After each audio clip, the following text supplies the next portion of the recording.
Welcome to the budget tutorial.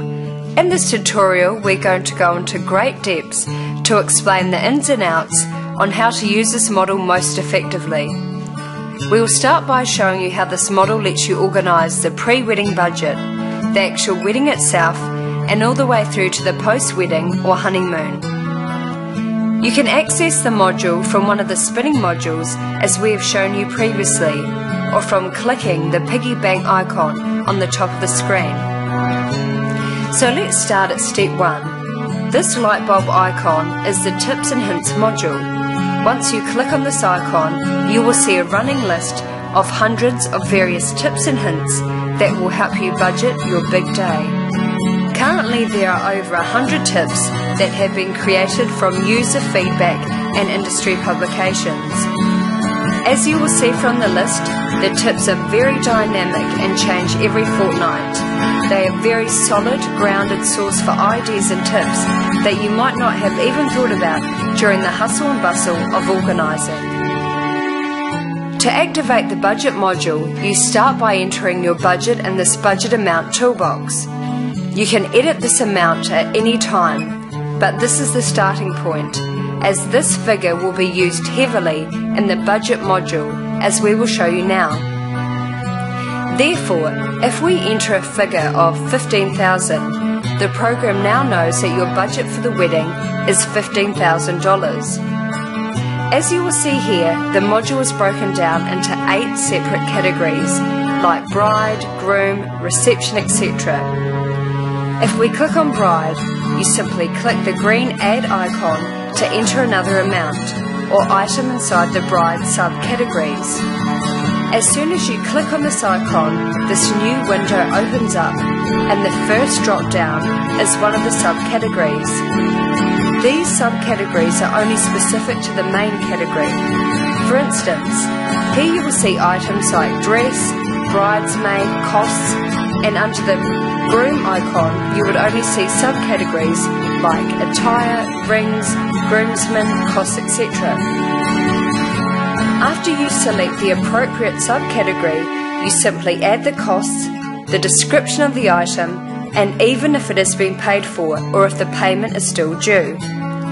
It will even allow you to put in the original cost, and then if you are able to make progress payments on larger items, you simply just come back and update the item.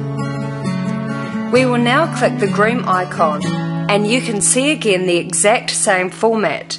It will appear in the subcategories which are relevant to the groom. This allows you to not have expenses all over the place, but to keep all costs segregated so you can see at any one time exactly where the funds are being allocated. Again, here you will see the reception icon follows the same pattern. We have spent a lot of time trying to develop a very user-friendly system, as there is nothing worse than having 1,000 buttons or 1,000 different columns.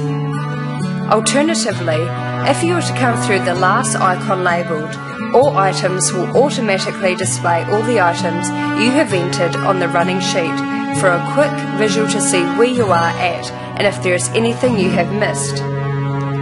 As you see here, all the items are displayed. If you click on any one of these items, you will see the expense detail box will open up, and this will allow you to see all the information. And it's a place where you can edit and change any piece of information that you require. This last drop down is a handy little tool that allows you to assign costs to parents or family members that have offered to contribute towards your wedding.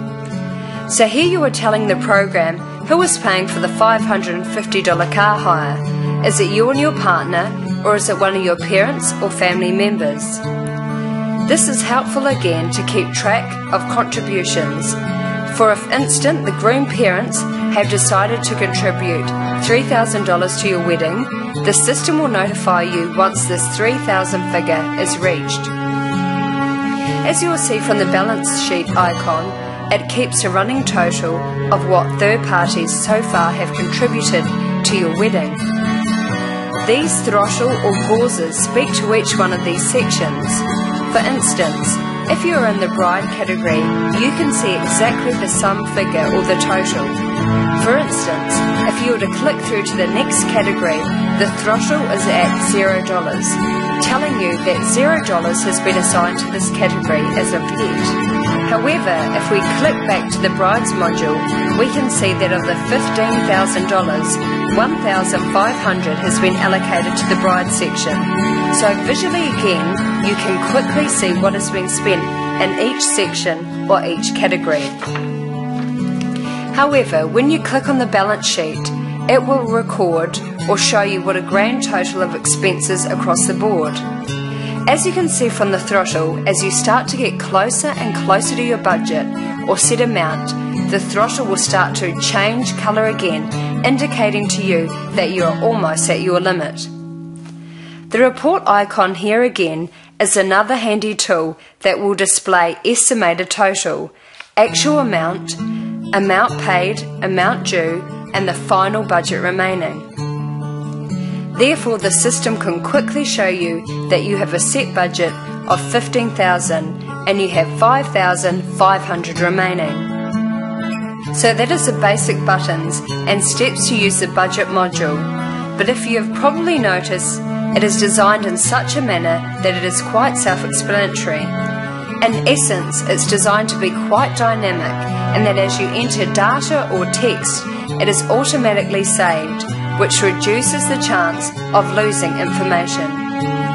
So thanks for listening, and again we hope that this has been informative, and like all the other tutorials, if there are any questions you have that have not been addressed, please feel free to send us an email or contact our live help desk for instant assistance.